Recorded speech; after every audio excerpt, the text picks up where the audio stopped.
When Ion Storm and Eidos Interactive entered into their publishing contract back in 1997, one of the aspects of the deal ensured that Eidos would retain the rights to publish any console ports of Ion Storm games. This was presented as a major grab at the time. Considering John Romero's star power and Ion Storm's assembling of deft development talent, the $4 million price tag on the console rights must have presented itself as a bargain at the time of negotiation. After all, gaming consoles of the time were steadily growing in graphical muscle, with the Nintendo 64 and PlayStation leading the charge in sales. But during Ion Storm's time of operation, there would only be 5 games produced that would be ported to consoles as a part of this deal. Deus Ex would arrive on the PlayStation 2 in 2002. Its sequel, Deus Ex Invisible War, would land on the Xbox in 2003, as would Ion Storm's final game, Thief: Deadly Shadows, in 2004. Strangely, Anachronox, the much-hyped and ultimately beloved CRPG title from Tom Hall, did not get the console port treatment, despite the Xbox presenting as the best delivery system for that style of game, especially considering the success of titles such as Fable, Elder Scrolls III Morrowind, and Mass Effect. But before these releases, Ion Storm chose to exercise their console rights first with Daikatana, commissioning not one, but 2 separate ports. One for the Nintendo 64, a straightforward first-person shooter clone of the original, and also one for the Game Boy Color, which deviated from the source material and drew inspiration from one of Romero's own inspirations for Daikatana, The Legend of Zelda. Both of these ports came out in 2000, after the release of the PC version, and both of these ports would be handled by Japanese developer Kemco. Thus far, the point of this documentary has been to examine the development and aftermath of the release of John Romero's Baby, but indulge me in this detour for a moment. As we've already seen and discussed, Daikatana underwent massive changes in both story and design during its development cycle. Romero himself has commented on certain aspects that needed to be cut or altered due to time constraints, and we've seen from the game's manual and the narrative in the strategy guide how the original story called for different versions of not only how the plot was executed, but in how our main character hero was established and written. Somewhere out there exists an original design document for the story and how it was meant to play out. Considering the parallels between the manual and the strategy guide, elements of the game were written out in advance using this design document as the Bible, while the final product spun out and away from that and into something different. Both the N64 and Game Boy Color ports of Daikatana contain elements of what I believe is that original design document and also parallels the official game document's story content. When it comes strictly to narrative, both of these ports might be closer to Romero's initial vision than even the PC release was, and this is well worth examining for that alone. But who is Kemco? Originally founded in 1984 as Kotobuki System Company Limited, Kemco is a Japanese game developer and publisher. Still in operation today and based in Kure, Hiroshima, from the late 80s to the early 90s, Kemco's releases were distributed by Seika Corporation in Torrance, California, under the joint label of Kemco Seika. Kemco would open their own North American distribution subsidiary in October of 1991. Alongside original releases, Kemco developed and published several ports, localizations, and licensed games. Some of these titles included Superman, the Crazy Castle series, Shadowgate, Bugs Bunny Birthday Blowout, Shadowgate 64, and Batman Dark Tomorrow. And those titles are just cherry-picked examples of Kemco's output during the 90s and aughts. If we do a brief scroll through Kemco's Wikipedia page, their prolific output is shockingly impressive. And when we consider their handling of licensed projects, they were the perfect choice at the time to develop both of Daikatana's ports. Unfortunately for Kemco and Eidos, both Daikatana 64 and Daikatana Game Boy Color would have their own troubles upon arriving on the gaming markets.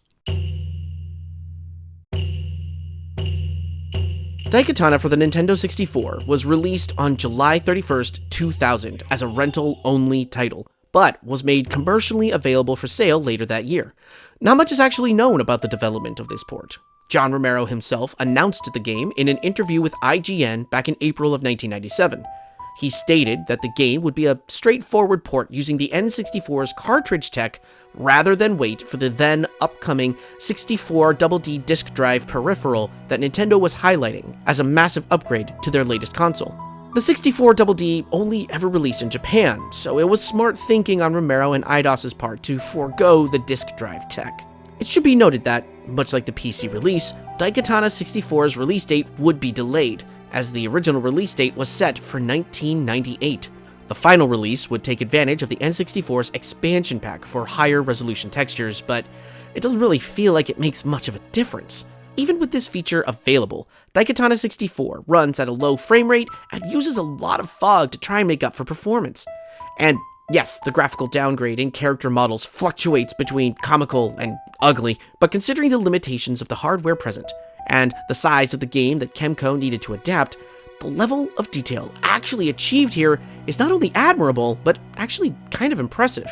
And another unfortunate choice in order to make room for space on the cartridge is the music. Most of the music in cutscenes is a simple, looping cue that becomes repetitive within moments, and each episode of the game only features one music track that plays across every level of that era. As background noise, sure, most of these tracks work, but they become particularly noticeable when they're the only sound we can hear in the oftentimes very long and slow cutscenes, and that takes away from the enjoyment a bit.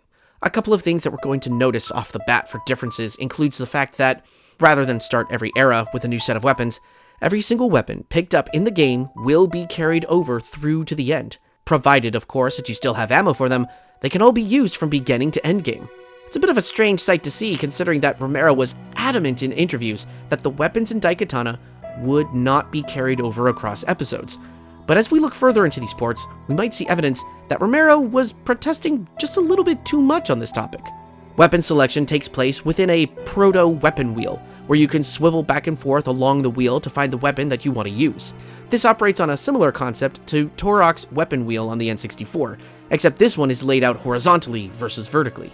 Another interesting concept here is that Mishima workers can't be killed in this version of the game, probably to satisfy Nintendo's desires at the time to avoid wanton, senseless violence in games published on their consoles. Instead, Hiro can walk up to the workers and engage them in conversation for some fascinating and hilariously mistranslated dialogue. But this is all surface level stuff that informs us of what we're in for, but doesn't quite tell the whole tale of just how different this port truly is. Let's dive in. The game opens up in Japan 2455 with a similar cutscene to the PC version, in which we meet Hiro while he's in the midst of training. On a fascinating note, I would like to point out that this cutscene does a much better job of showing off how badass Hiro is supposed to be. He cuts down 4 logs quickly and efficiently, then proceeds to perform handstand push-ups.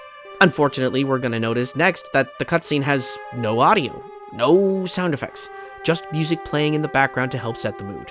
This is going to be the standard for the rest of the game, as whenever the game decides that we need some new narrative, we'll get to sit and watch interminably long cutscenes fueled only by repetitive music and slow, stilted character animations. While these cutscenes are, frankly, kind of impressive considering the limitations of the N64 at the time, sitting through them now only feels worthwhile if you're someone already familiar with Daikatana. There are some key differences in story laid out here in these cutscenes that alter the narrative just slightly enough to give character motivations a little more weight and a little more resonance for gamers playing through Daikatana. For example, here in the intro once again, Ebihara details the story and reasons for needing to seek out the Daikatana with much more clarity than in the PC version, highlighting Mikiko's capture in her quest to steal the Daikatana from Mishima. And it continues to show off how much of a badass Hiro is, and that he takes down 3 ninjas without breaking a sweat, even performing a backflip head kick to finish off the last one, which is crazy cool. But in every iteration of Daikatana's story, Ebihara succumbs to his wounds from the attack no matter how skilled Hiro is. Hiro still hides away here in Ebihara's coffin, but the truck this time doesn't wait around to see how many coffins fall out of the back. It just speeds away. And just like that, we're off to the races. First thing we're going to notice is that the game controls really well. By which I mean surprisingly smooth for an N64 shooter. Now, I'm not going to try and fool anyone into thinking I'm playing this on the original hardware. This is emulation, which is necessary because this port is basically abandonware anyway. And since I believe in the preservation of gaming, I don't think there's anything wrong with emulation. That said, even though I had to do a few somersaults to get the controls to work well with my USB controller, I had very few problems playing this game. It's smooth, it's precise, and it just honestly feels good to play. One thing I'm going to touch on are the archaic button combinations, which have already been yelled about by such talented content creators as John Tron and Mike Matei. For example, if we want to crouch in this game, which is imperative here in the first map, you have to hold down the use button and then press the jump button, which allows Hero to duck. Yes, it's silly, but it's the kind of 90s silly control scheme that we were used to in the year 2000, so I'm going to give it a pass. Besides, it didn't affect gameplay at all. What I did find a touch frustrating was the fact that you can't just hold down the fire button to maintain a steady rate of fire while shooting at enemies. One button press per shot, which makes the ion blaster feel a little awkward to wield when you're forced to rapidly tap the button while aiming at, say, a big robot enemy. Still, it works well enough that it's a concession I'm willing to make. But watching this footage, you've probably noticed something very important. This does not look anything like Daikatana PC's opening marsh level. And honestly, that's for the best. Kemco went through the whole of the game and streamlined everything, utilizing the base map designs for the game as inspirations on how to construct levels here in Daikatana 64, but otherwise, they seem to have had free reign to build out the title how they saw fit. For example, here in the marsh, there's a distinct lack of Froginators and Roboskeets to contend with. We're mostly going to be shooting down automated turrets and a few Mishima guards. What few Froginators and Roboskeets that exist in this level are so benign as to hardly count as enemies. There's also no Thunderskeet enemy, making the bridge explosion set piece over and done with quickly so as to keep the player moving forward. Marsh's layout is fundamentally different from its PC counterpart, boiled down to the essentials, and that's it. Each era of the game that we visit will only have 4 maps each, except the final episode, which means that anything non-essential had to get cut. After the marsh, Daikatana 64 skips the sewer level entirely and sends Hero directly to Solitary, where we're going to pick up both the Sidewinder and the Shot Cycler almost immediately. Oh, and the Shot Cycler? Leagues better than the PC version. Leagues. Look at this glorious son of a bitch.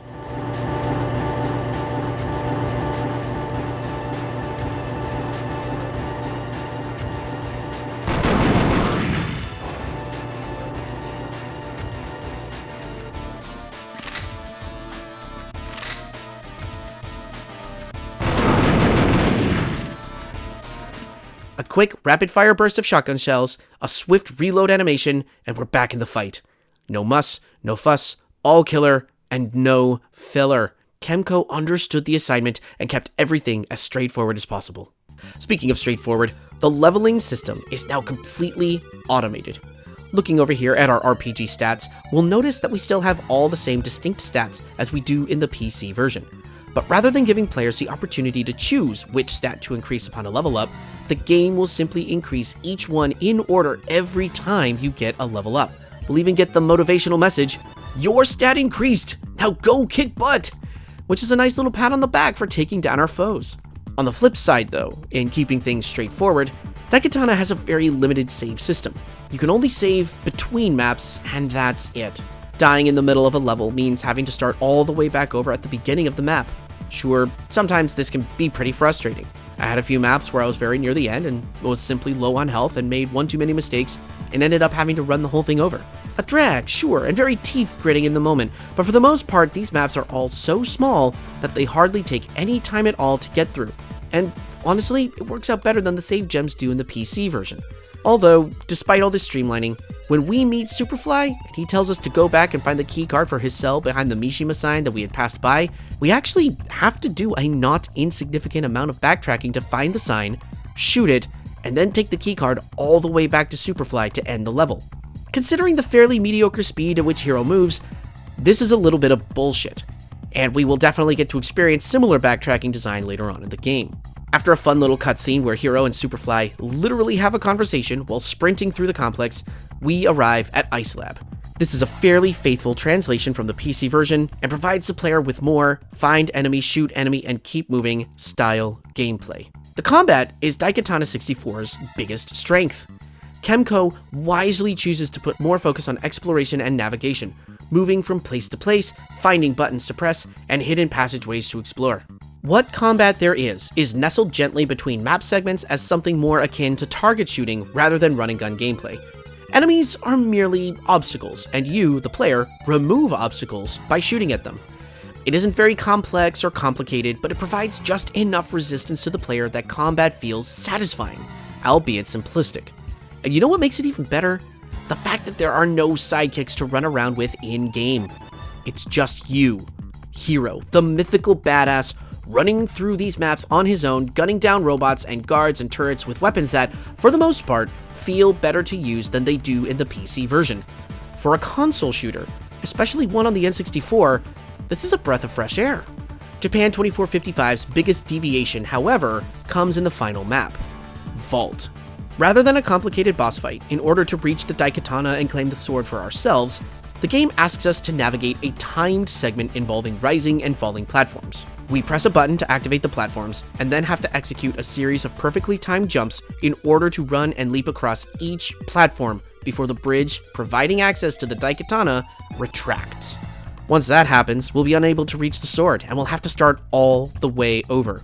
On top of requiring players to properly platform in first person with N64 controls, the sequence takes the player so high up in the air that any potential missed jump, and believe me, there will be plenty, results in the player taking fall damage. Taking enough fall damage, and not only do we fail this segment, but we'll have to replay the entire level just to get back to this piece and try it again. Where Japan 2455 has thus far been a gentle introduction to the game's mechanics and overall vibe, this sequence here is unfortunately misplaced and poorly executed to such a degree that it nearly bounced me out of the game. Upon grabbing the Daikatana, we get the episode's ending cutscene, which is similar to the PC version. Mishima appears out of the time stream, hilariously dressed in his CEO business attire rather than his Shogun armor, drops exposition on Hero and crew, and then sucks them into the time stream using a hallucinogenic acid trip. As strangely comedic as all of this appears, I have to give credit to Kemco for actually grabbing my attention with these visuals and making me laugh. But now we're in Greece, and boy howdy did the changes here hit us immediately. First off, you'll notice that we have our ion blaster, as well as our other futuristic weapons still. I've noticed that using weapons from different eras don't seem to be as potent as weapons that you're collecting from the era that you're in, so yes, we can use these still if we have the ammo, but results may vary. Secondly, there's the Trident of Poseidon just sitting out in the open waiting for us. The Discus of Daedalus is waiting in the very next area as well, so we're getting our new weapons fairly quickly. But there's something missing here, and that's the Daikatana. Yes, kids, that's correct. The titular Daikatana is not a weapon that we get to use in this version of the game. Whether the reasoning was to save space or to not have to program a melee weapon into combat, the answer is unclear. But we're going to be spending the rest of the game carrying around a sword that we can't actually use in combat. On one hand, this really does kind of make sense. After all, the sword itself has its own leveling system in the PC version, and with the automated experience distribution here in Daikatana 64, programming the sword to level up also would have been a pain. And speaking of experience distribution, check out our stats here in only the first map of Episode 2. Vitality is level 4 out of 5. The rest of our stats are all level 3 out of 5. Hero is getting crazy powerful very quickly in this experience, which is both welcome and also somehow unsatisfying. I don't really feel like I need to work for these level ups, as the stat upgrades are handed out like candy. However, I have to admit, despite not being able to use the Daikatana, not having to direct companions or balance experience points between Hero and the sword is a welcome change of pace. Although, could someone tell me the point of this cutscene right here?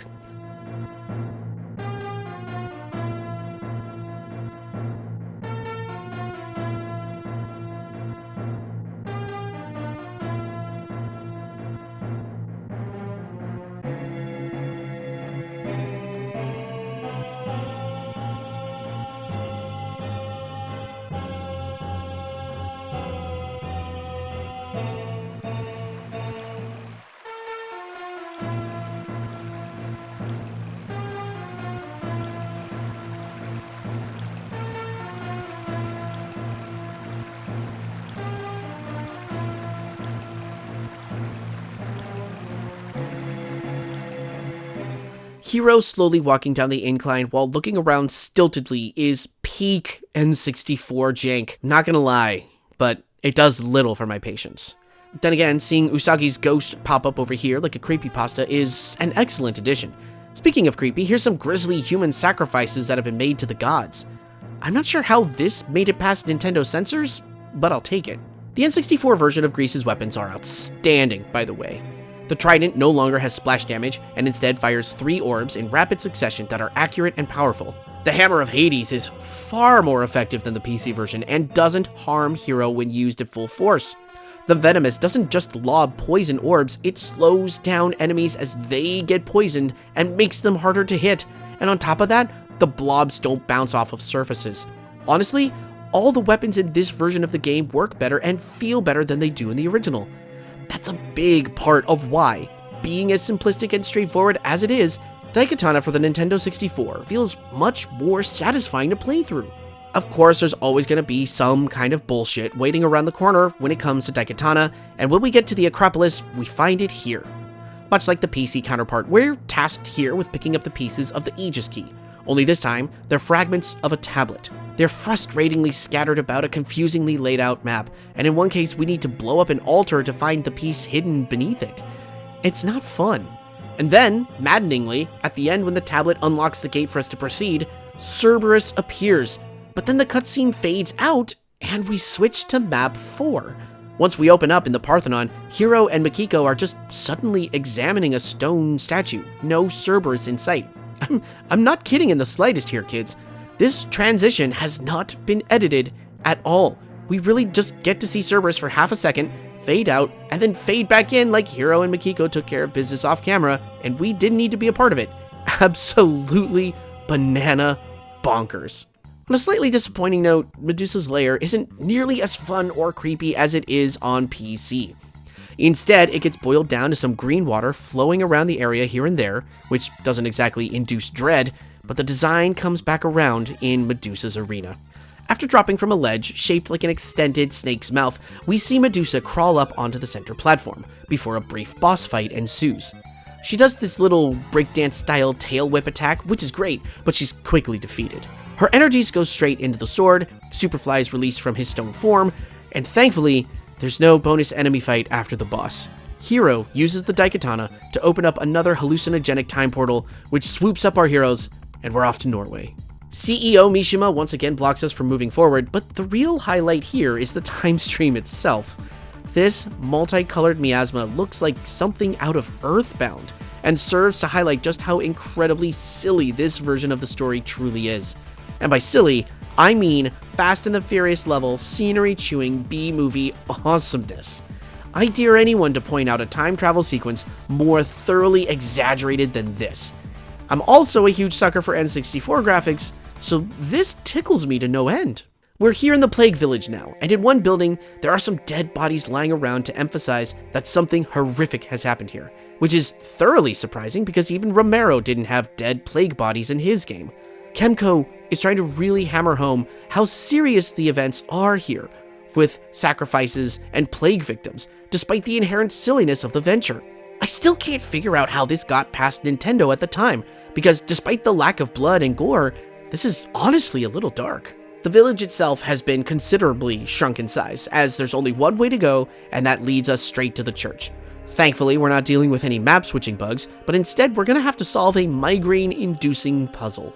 After meeting up with the priest Musilde, who tells us that there's a way down to the church basement, but that he's forgotten how to get down there, we're faced with an Ocarina of Time style music puzzle that requires us to play the bells in a specific order to open up the way to the basement.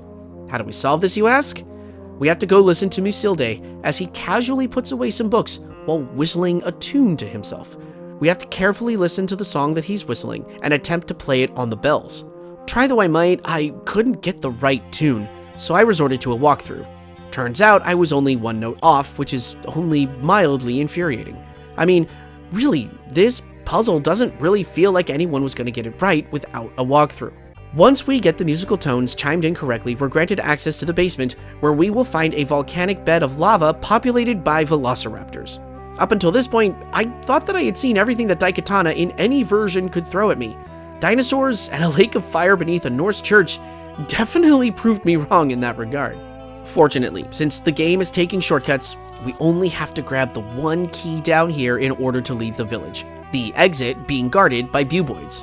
I have to say that I actually really do appreciate how this version slowly escalates the threat of the plague here. First, all we find are dead bodies. Then, Musilde tells us how the plague is mutating people into buboids. Then, we encounter the buboids for the first time on our way out of the village. It's really effective visual storytelling. If there's any one thing that I could say to argue that Daikatana 64 is more of an enjoyable experience than the original, it's the fact that this version skips the entire dungeon level and goes straight to Windrax's tower. We don't even get to face Stavros, we're just going straight to the lightning wizard. Although we still get Stavros' stave as a weapon somehow. Regardless, thank you, gaming gods, for this precious gift. Remember how the wizard boss fights in Daikatana were pretty underwhelming? Not so here. Windrax, for example, is an asshole. Right off the bat, he has an attack that can and will drag you off of the ledge we start the fight on, dropping you into the path of his Tesla coil. That's pretty much an instant death if it catches you off guard. If you know it's coming and fight to hold your position on the upper level, you'll get to engage in a solid, arcade-style boss fight which will leave you sweating. Leaping over lightning, waiting for his teleportation spell to finish in order to attack, this is exactly what the PC version should have done. Nar's Crypt has been retitled Nahara's Tower, which is an innocent typo or maybe something lost in translation, who knows.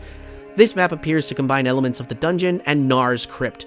It's really neat. And instead of the Voltaic Valkyries, we get lightning wizards who try to hit us with electric orb attacks. I absolutely adore this delightful little mashup of ideas. And Nahar himself is a great boss fight in an enclosed arena, forcing you to dodge his spells and sometimes deal with buboids that he summons into the area. Have I mentioned how much I love the weapon animations in this version of the game? Look at Windrax's wisp here. There's so much character and energy in the way the staff opens up before launching a wisp. However, the showstopper map of this era is definitely King Gareth's castle. This is far more fascinating to go through versus the PC version.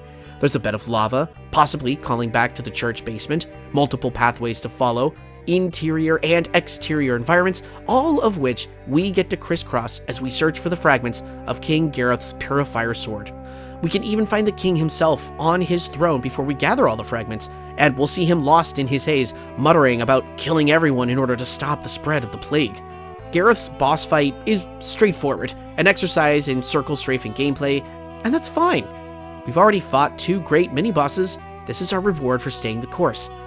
But fortunately and unfortunately, our reward for the boss fight is close to 12 minutes of N64 quality cinematics, which, while a bit time-consuming, no pun intended, this whole sequence is batshit insane. Mishima finally shows up in his Shogun armor and challenges us to fight inside the time stream. Hiro responds by summoning a dragon made out of living energy. Mishima does the same, and the two of them have a duel inside the time stream Scott Pilgrim style. Kids, the only way this cutscene could get any more epic were if there were sound effects for the battle that we're witnessing. This moment is so ludicrously over the top that I can't believe I'm actually writing these words on my laptop and then saying them out loud in this video. It's time to make it through San Francisco 2030, and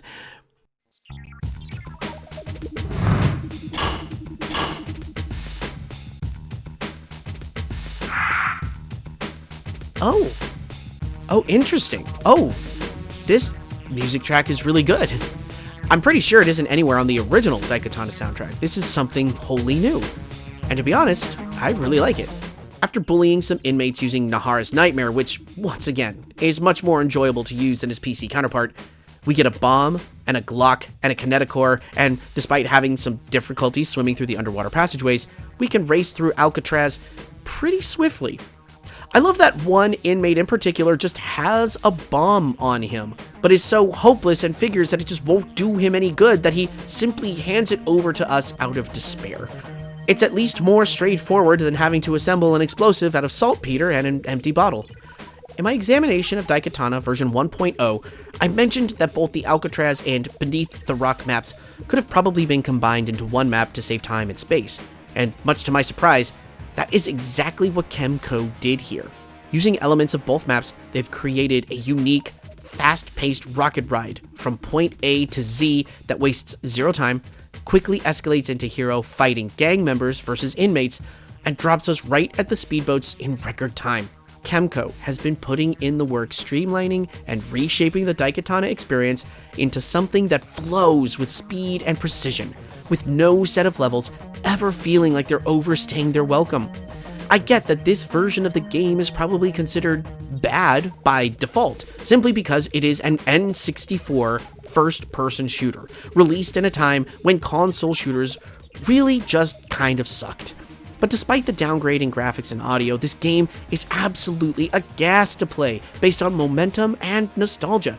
Even the controls are better than they have any right to be. And let's take a look at the speedboat chase scene. This sequence should not be possible on the N64.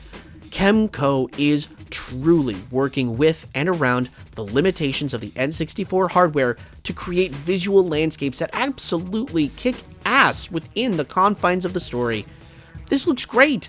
I'm honestly having a blast playing this. Once again, the game skips forward to the good stuff, and our next mission takes place in the Mishima Research Center. On a quick, odd note, I'd like to point out that the N64 version here has swapped the names of the Rip Gun and the Slugger, where the Slugger was basically a shotgun in the PC version, and the Rip Gun was a chain gun. Now, the shotgun in 2030 is named the Rip Gun, and the chain gun is the Slugger. Why Kemco felt the need to do that, I don't know, but I'm more focused on appreciating the Rip Gun's weapon model. It looks like a combination between the pulse rifle from Aliens and the Quake shotgun.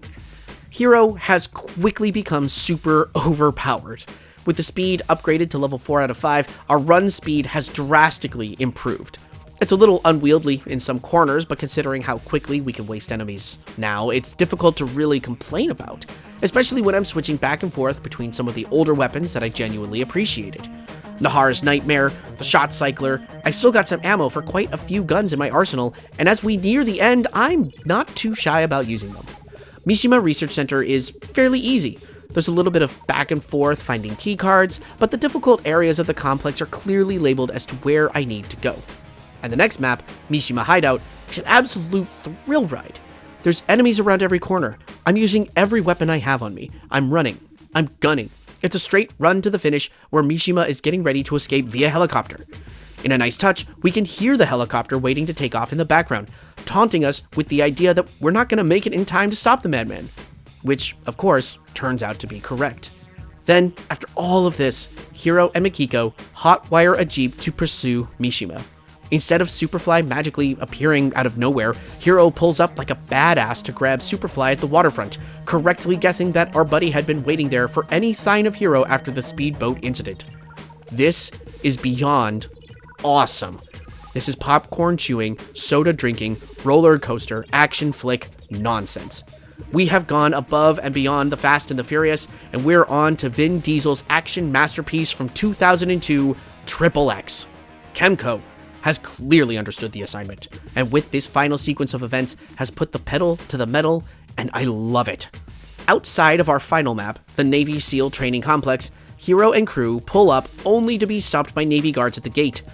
Remember how I examined this scene while playing version 1.0, and how I noted that it was really odd how Mikiko just talked the guards into letting them into the base?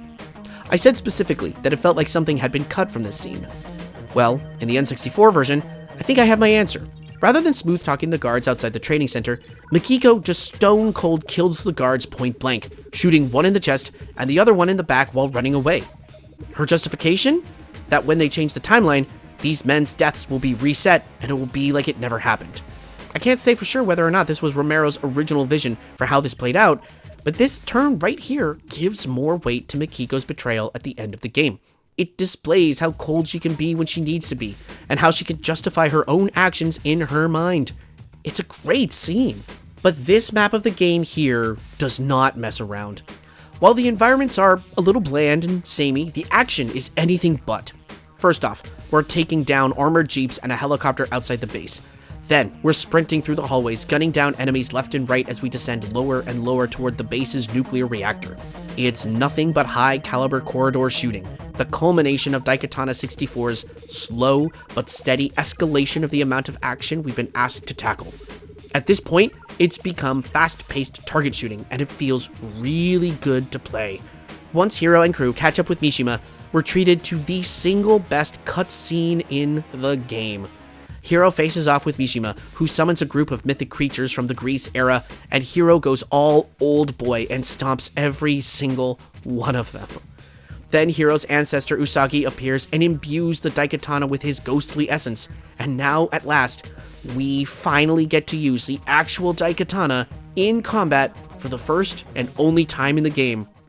It's a short arena fight, but it's a good one. A quick duel against Mishima himself, who could teleport around and make copies of himself to confuse the player.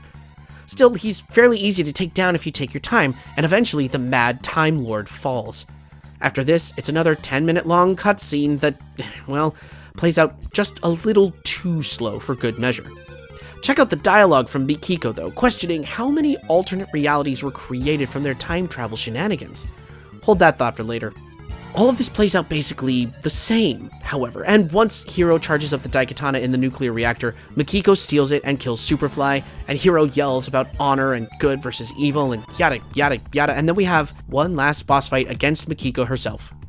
It's pretty easy to get through if you're already accustomed to the game's controls, and you should have an excessive amount of weapons and ammo to choose from at this point.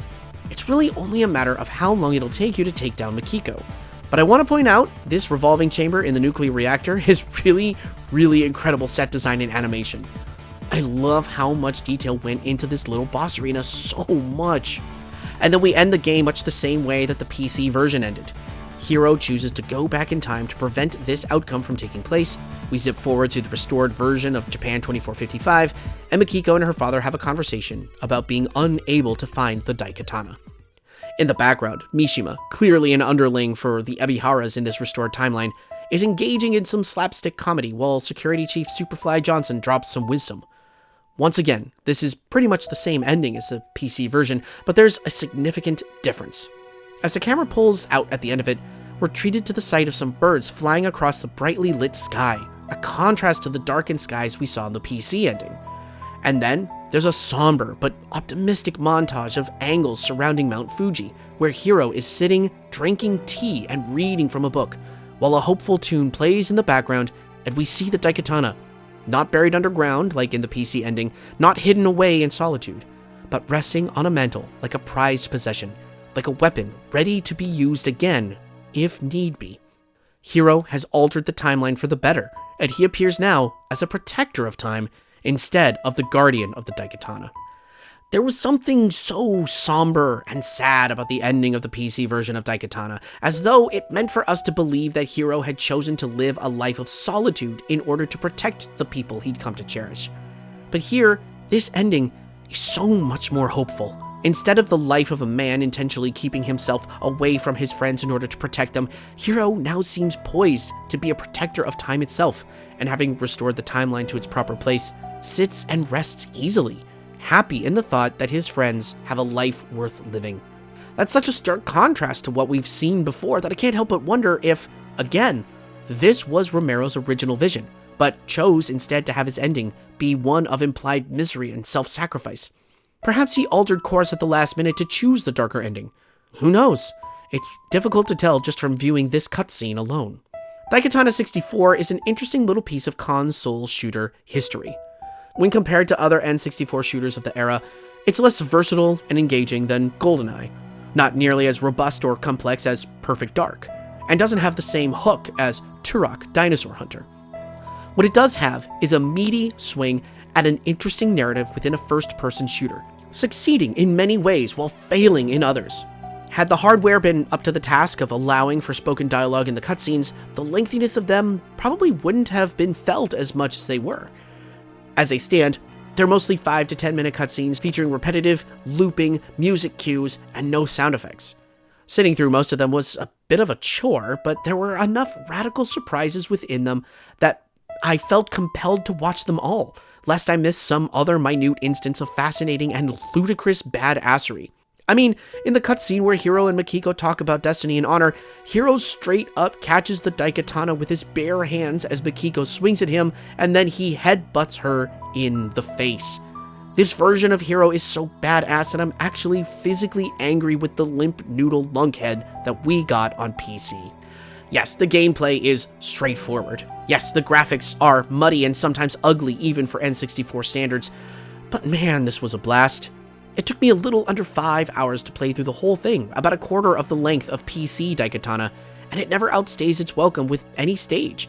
There's also split-screen multiplayer components for post-game content. Well, calling the multiplayer post-game content might be stretching it a bit. First, players need to choose which character they want to play as: Hero, Mikiko, Superfly, or Mishima. Each character will start off with different base stats which can be leveled up during gameplay. There's 2 game modes to play and only 2 maps for either mode. The first mode is Deathmatch, which is self-explanatory, and the second mode is Jewel Quest. Jewel Quest is an interesting mode where all players need to race to pick up 5 jewels scattered across the map. If another player grabs a jewel first, other players need to try and frag them in order for the jewel to respawn and be picked up again. First person to collect 5 jewels is the winner. With only 2 maps to choose from, neither mode really feels like there's much life to it. I managed to finagle a little online play using Parsec and an N64 emulator, and played a few rounds with Pancake Detective and Getty from the Ranger Discord server. We've been playing games together for a few years now, and this experience taught us one thing: we never want to play games like this ever again. Daikatana 64, despite the barest of bare-bones multiplayer and the lengthiest of elongated cutscenes, is a fascinating glimpse at what could have been Romero's original design visions for his magnum opus. Is this a good game on its own? Sure, it's passable. There are other titles for the N64 that I would recommend over this one, but as a fun, cheesy gameplay experience that really shows off what a studio can do when really working with the console's limitations, Daikatana 64 is a fun, harmless, romp and stomp arcade action title that takes all of the best design elements of the PC version and strips them down into only the necessary elements. I don't know that we necessarily need a remaster of Daikatana, a statement that I will expound upon later in the documentary for reasons, but if we do get one, I would very much like to be able to play through this campaign with updated graphics and better controls, as it's honestly just plain fun. And sometimes, fun is all you need for a good time at the games. Now, speaking of fun, let's turn our attention to our next subject, and if you thought the N64 version of Daikatana was a bit of a departure from the original, then hold on to your butts, because you ain't seen nothing yet. Released on September 29th, 2000 in Europe, and released in Japan on May 1st, 2001, Daikatana for the Game Boy Color is a fascinating oddity. To begin with, as you can see, there's the obvious difference in gameplay. Conceived as a Legend of Zelda-style action RPG in order to circumvent the difficulties of translating a first-person shooter to Game Boy, Kemco actually contracted development studio Will Company to make the game, and the results are shockingly really good. Daikatana Game Boy Color, or GBC as I'll refer to it from here on out, actually received better scores from critics than the PC game did, and fans received it the same way. The Moby Games scores for both the PC and N64 versions of Daikatana rest around 57%, where the GBC game has a score of 74%. However, the game's release was rather short-lived. Because of the negative reviews and harsh criticisms that the PC and N64 versions received, Kemco made the call to cancel the North American release of the GBC version. The European port was the only version of Daikatana GBC to even have a boxed release, as the Japanese version ended up being a downloadable bonus through Nintendo Power Japan. So fans never got the chance to play this excellent little actioner here in the West. That is, until December of 2004, when John Romero took to his personal website, rome.ro, and uploaded a ROM file of Daikatana GBC for fans to download and play. He also uploaded multiple patches for Daikatana PC, and files once thought lost to time, including the game's demo and the pre-alpha of Daikatana from 1997 that we've already discussed here in the documentary. In one fell swoop, Romero gifted fans of Daikatana with a hefty bounty of content, a gracious gesture of goodwill towards the community that would lead to a fan revival nearly 13 years later.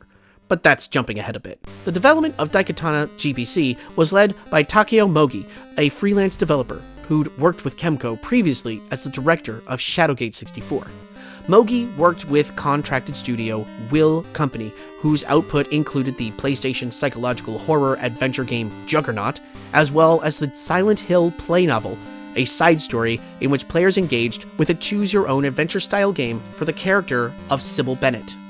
In a 2024 interview with the website Time Extension, Mogi recalled the concept of Daikatana GBC's direction, noting that he had been under the impression that a 2D side-scrolling version of Quake had been made for the GBC and had been received poorly, so the studio didn't want to go that route.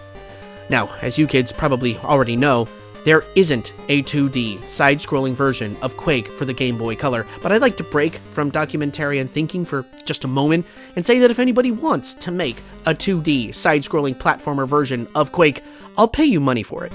After admitting that he must have confused the idea with another game around the same time, Mogi goes on to state that it was an idea from within Kemco to make Daikatana GBC in the style of Legend of Zelda, so they pitched it to Mogi. He agreed with the idea, and upon accepting the job as director, he was granted access to an unfinished version of the PC game to play through for reference, and also received a copy of the game script to help mirror narrative design. For Mogi's part, he used these resources to help break down the story and reorganize it in a way that would best suit the GBC delivery method.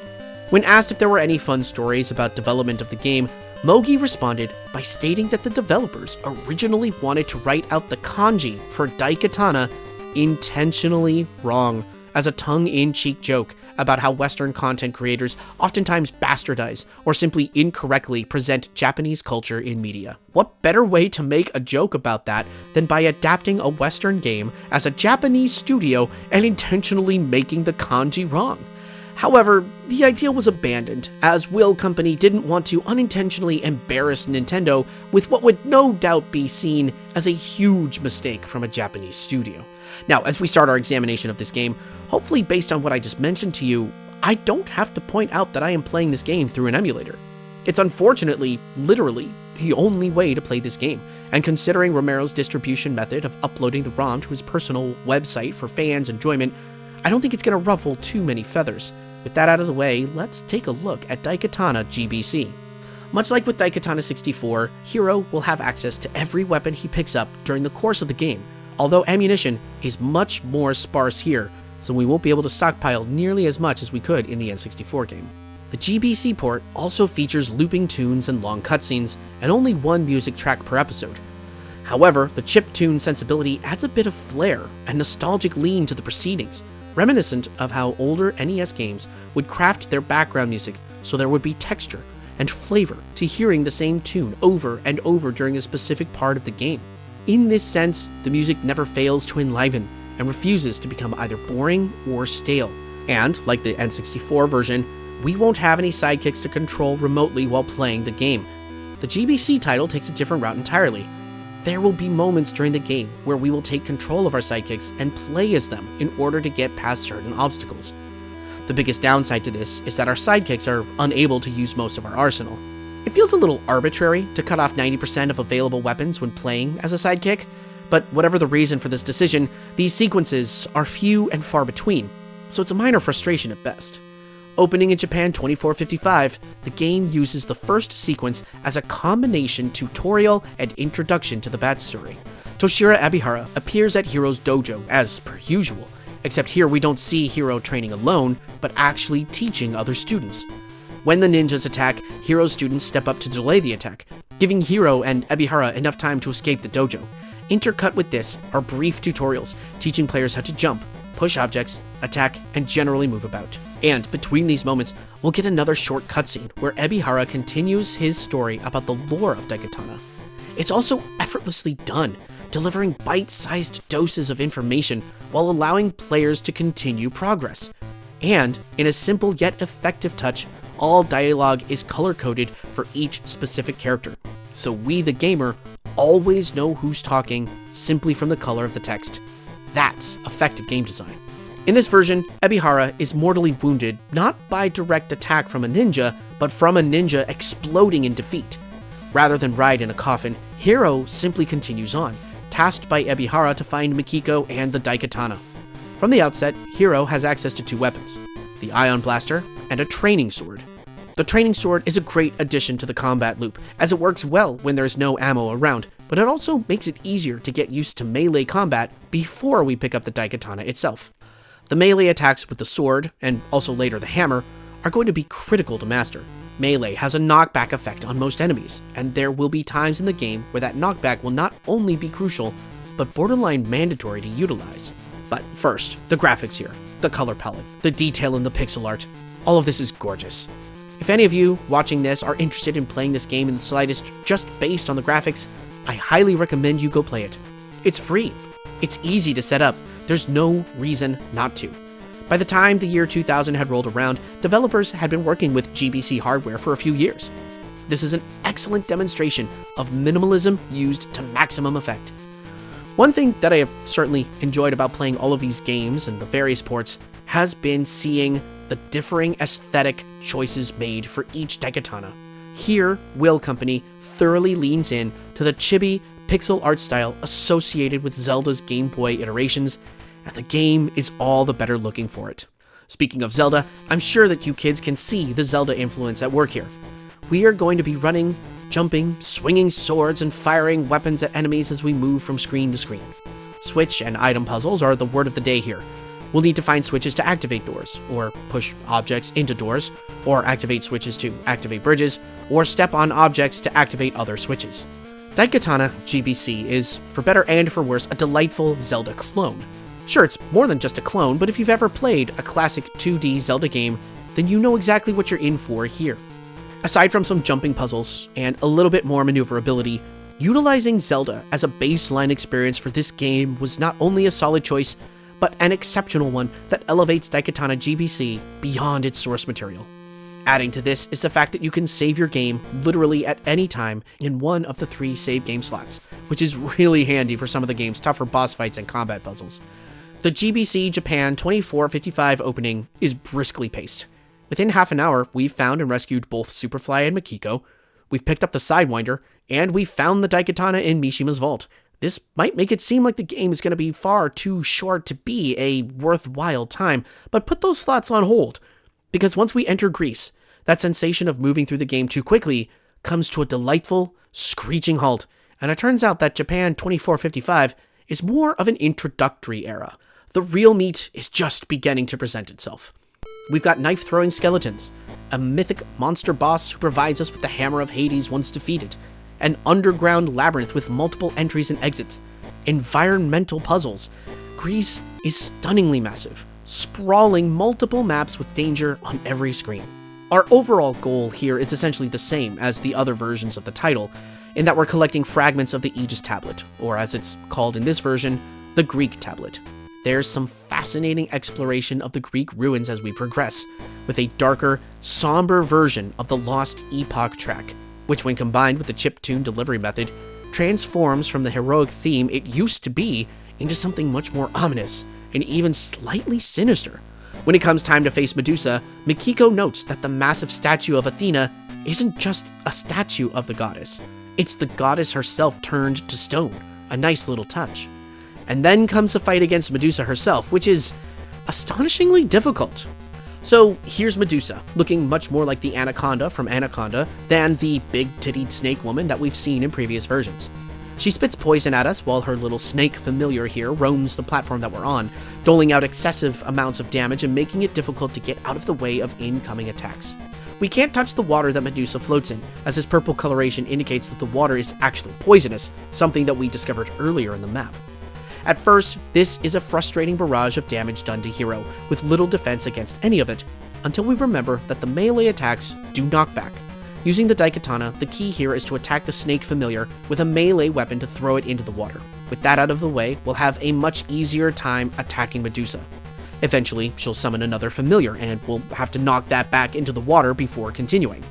Keep up with this strategy, and we'll defeat Medusa in no time. Future boss fights are going to play variations of the same theme, asking players to remember the knockback power of the Daikatana in order to circumvent incoming damage. It definitely took me a lot longer to figure this out than I'd like to admit, as in I found a walkthrough online, but it was incredibly satisfying to defeat Medusa after all that. Once the Gorgon is defeated, the water returns to its normal state. Superfly emerges from stone back into normality, and we get to control him briefly as we fight our way out of Medusa's lair. And in a lovely deviation from other versions of Daikatana, the goddess Athena comes out of her stone state and charges the Daikatana for us, offering wisdom and insight on how to use the sword to move through time. It's here where I would like to take an aside to talk about the sidekicks for a moment. Earlier, I noted that the portions of the game where we are put in direct control of either Mikiko or Superfly are few and far between. And yes, this is true, but when we do, there's much more of a personal connection that the player makes with the companions. Playing as Mikiko here in Greece, despite me knowing by now where her path will take her, I felt a genuine connection with her as a playable character. And when we were eventually reunited with Superfly, getting to play as him after not seeing him for the whole of the episode felt triumphant. What Takeo Mogi and his direction does here with the characters of Daikatana makes it feel less like we're playing as Hero and that we have these companions who follow us along the way. Instead, takes on aspects of games such as Chrono Trigger, where there might be one specific main character, but we become attached to the other characters by playing with and as them in meaningful ways. It's a small touch, but it's a deft touch, one that elevates Daikatana GBC's experience for the better. Off we go to Norway, which is somehow even more massive than Greece is. And first off, I have to comment that the soundtrack choice here is doing wonders. I don't recognize this chiptune track from any other tracks in the original OST, so I'm assuming it's an original composition. But it evokes the same feelings of slight dread that the labyrinth music from Legend of Zelda does. We're immediately soaked in a dangerous, hostile world just from the aesthetics and the soundtrack. Plus, maggots. Fighting maggots can only mean bad things. Mogi and his team took Romero's initial idea to make Norway a hub and expounded upon it. First, we get to explore the village, find Musilde, free him from an annoying push-block puzzle, and then explore the area below the village for a key to unlock the gate to King Gareth's castle. Musilde mentions that he has a brother lost somewhere in the midst of the plague's violence, providing extra emotional weight to the proceedings. After this, we're off to the castle, and our task, once again, is to collect the pieces of the Purifier Sword in order to bring the king back to his senses. However, we're dropped into the dungeon below the castle first, and from there, we need to make our way back up and explore both wings of the castle in order to defeat Windrax and Nar before we're granted access to the king.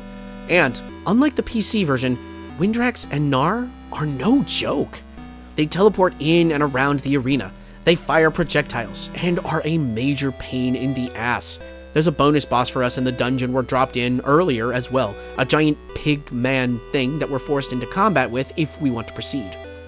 In a nice touch, after defeating Nar, Superfly discovers the medicinal cure for the plague inside a magic pot, which is less outrageous than it sounds, and we need to go back to Mikiko and heal her before moving on. Little aspects like this enhance the narrative journey of Daikatana.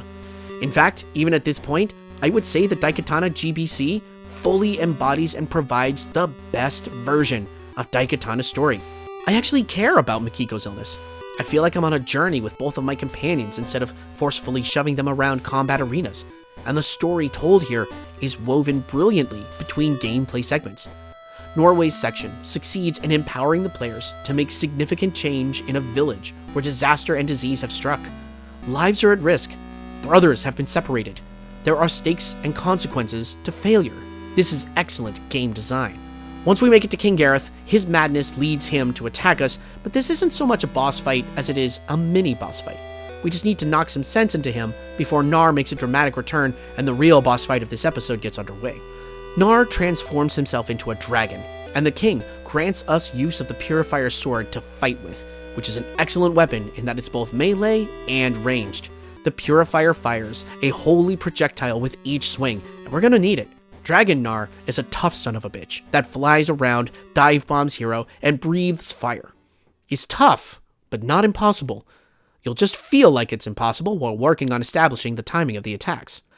I haven't spoken about the game's translation so far, mostly because it's a pretty hurried translation and therefore has quite a few comedic lines of dialogue which were probably meant to be more dramatic.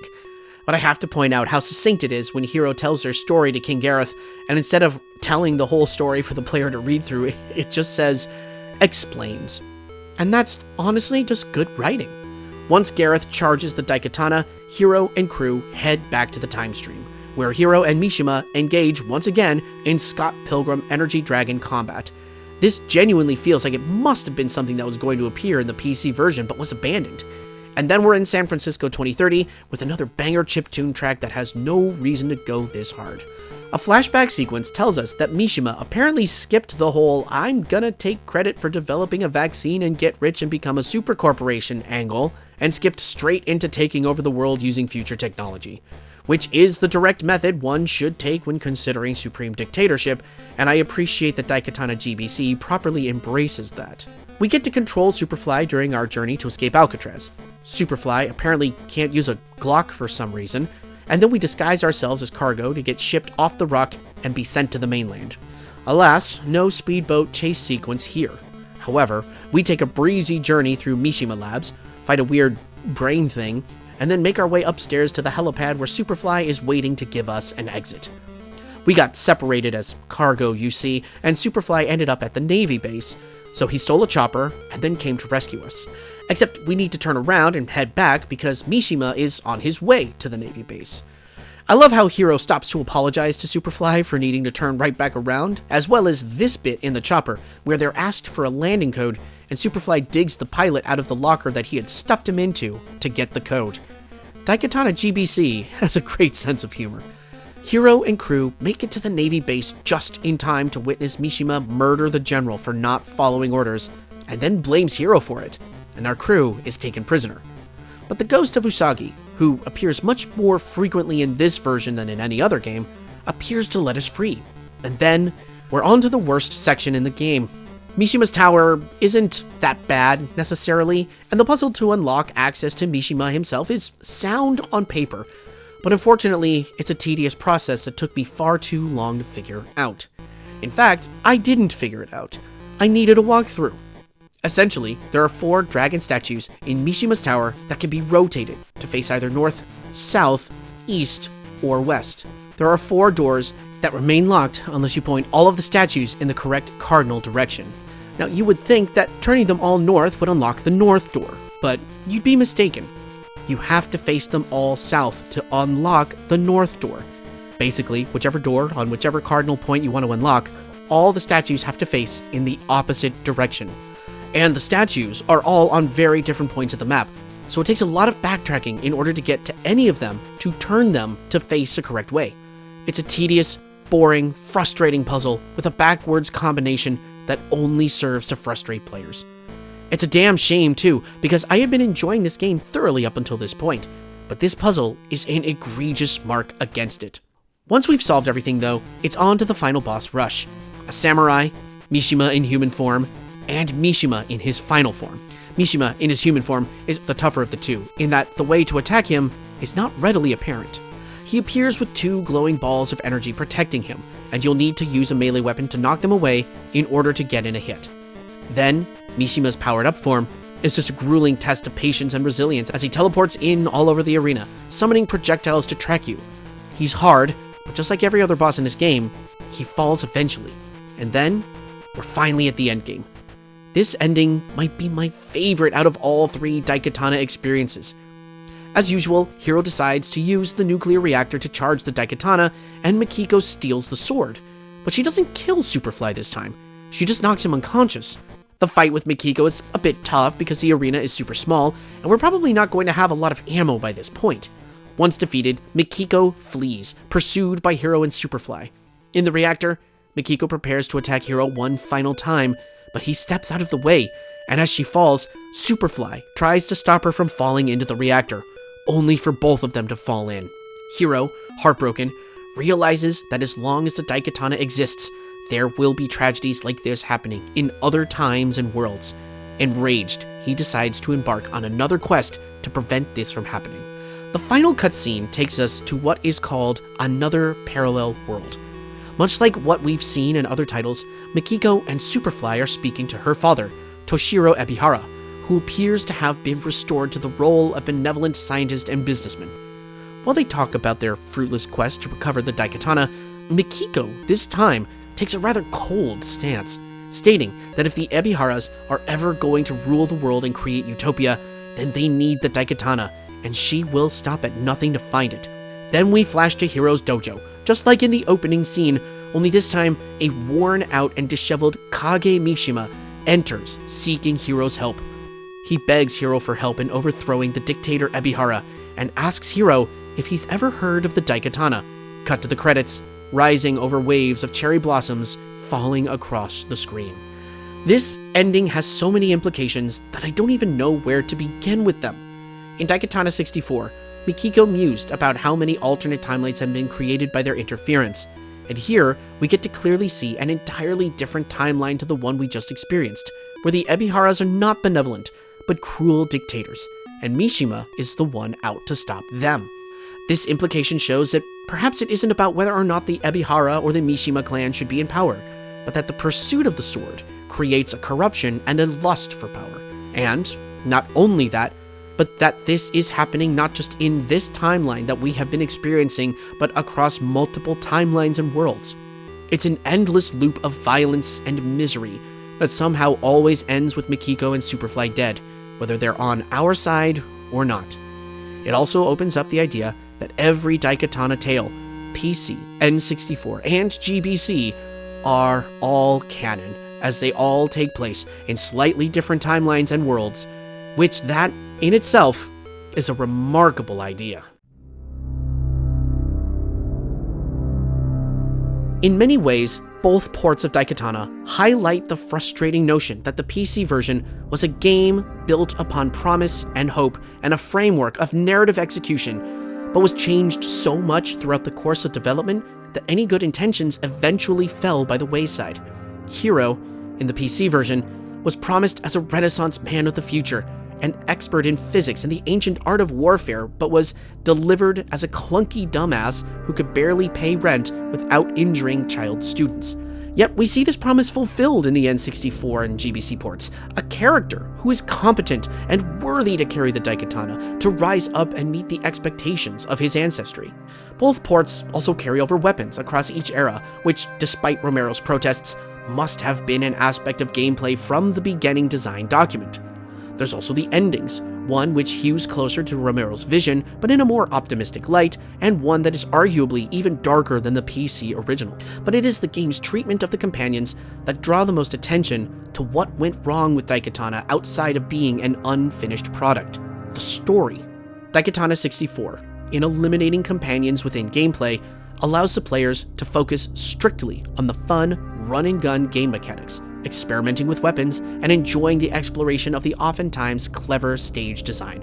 By creating a clear division between story and gameplay, Daikatana 64 points players at the story when necessary, rather than force them to be imbued in it. Sure, the cinematics are oftentimes 5 to 10 minutes long, but there's such sights to be seen that even at their worst, there's something to be engaged with. And at the end of it, if you enjoyed the gameplay but not the story, you can skip the cutscenes easily and simply get back to gunplay. Daikatana GBC, in styling the gameplay around sometimes directly controlling companion characters, succeeds in creating emotional connection for the player to those characters.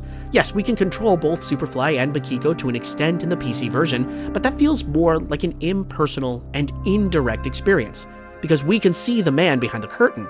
We know that they're a gameplay gimmick, and oftentimes they operate like one. In the GBC port, our characters are with us at all times, and some of those times, we swap into their shoes for a gameplay segment. We carry them with us, but they don't hinder us. When we lose one, we feel it, and are rewarded with playing as that character when they return to us. In simplifying the gameplay, Daikatana GBC achieves greater narrative success than either of the other versions of the game, a rarity and no small triumph for what could easily be mislabeled as a Zelda clone. Daikatana 64 and Daikatana GBC are, to varying degrees of success, excellent examples of what a stellar console port of a PC game can look like. Romero's vision, however flawed in execution of his own game, clearly shines across these two ports. This gives more credence to Daikatana, that Romero was actually on to something interesting and not simply giving in to ego and hubris. As a story, Daikatana is one that should feel epic and expansive. Traveling across time, battling mythical creatures and wizards, acting as resistance to a maniacal despot who wants to rule all of time and space. Still, no matter the execution, these games all fall just a little short of their intended target. No matter who pursues the legendary Daikatana, it seems as though there's always consequences just around the corner, no matter how slight or excessive Daikatana 64 was a victim to the limitations of the hardware it was released on, and Daikatana GBC was a victim of the reputation wrought by the PC version. No matter how we look at it, there's a tainted edge to the content made around Daikatana that seems inherently destined to fail, and yet, that hasn't stopped people from trying. November 18th, 2001. A German man by the name of Martin Mueller creates the website daikatananews.net. Martin is a superfan. He adores playing through Daikatana and spends his time arguing with other gamers online in chat rooms and his own forums, unable to conceive of why gamers ladle so much hatred onto Daikatana. And yet, slowly, over time, more and more fans of the game find the website, treating daikatananews.net as a bit of a haven for those who somehow get Daikatana more than others. Still, as time goes on, resources for playing the game online become fewer and fewer. MPlayer, the online service who hosted deathmatch servers for Daikatana, closed its doors. GameSpy Arcade attempted to pick up the slack, but gamers were casually moving on. December 10th, 2004, John Romero uploads a lengthy post to his website, rome.ro. In this post, he expressed his thoughts on the reaction and reception to the game in the years since release, holding firm in his belief that Daikatana was still what he described as a fast and furious first-person shooter. But in this post, as I mentioned earlier, Romero included links to numerous downloads, both official patches for Daikatana, map packs, the ROM files for Daikatana GBC, an emulator for Game Boy Color so gamers could play the ROMs, the Daikatana pre-alpha from 1997, and even a link to a lengthy article written by Jeff Keighley called Knee Deep in the Dream, in which Keighley documented the rise and fall of Ion Storm, focusing specifically on Daikatana. This was a wealth of resources and bonus material for fans, displaying Romero's willingness to pass on his work to fans who still wanted to engage with it. Waiting in the wings was a young man named Frank Sapone. Frank had been gifted a copy of Daikatana at Christmas of 2000, and much like Martin, he couldn't understand the hate towards Daikatana. As time passed, he became interested in the tech side of gaming and began to work on mods for games such as Half-Life 2. But then, still thinking about Daikatana, he reached out to John Romero himself. And when he received a response, the results would unintentionally lead to the resurrection of Daikatana in the eyes of the gaming public at large. When we return, we're going to take a look at the journey of a few superfans who refused to let Daikatana remain dead, and how they undertook the massive task of creating their own patch for the game that would iron out the most glaring of bugs and issues with the game, bringing us closer to the realization of John Romero's vision than ever before. Thank you all so much for coming on this journey with me. We've got one more installment to go with this documentary series, and actually, saying that out loud feels a little unreal. By the time that episode debuts, I will have been working on this project for close to a year. I want to give a quick shout out to all my patrons, both longtime and recent, for being both cheerleaders and, well, emotional support during this production period. I promise, I'm really close to actually making a Strife video, and I will make it worth your time. For those of you interested in potentially becoming patrons, there are links in the description. Follow me on Twitter, follow me on Instagram if you care to. But until next time, sit up straight, brush your teeth, and above all, stay hydrated. I'll see you soon.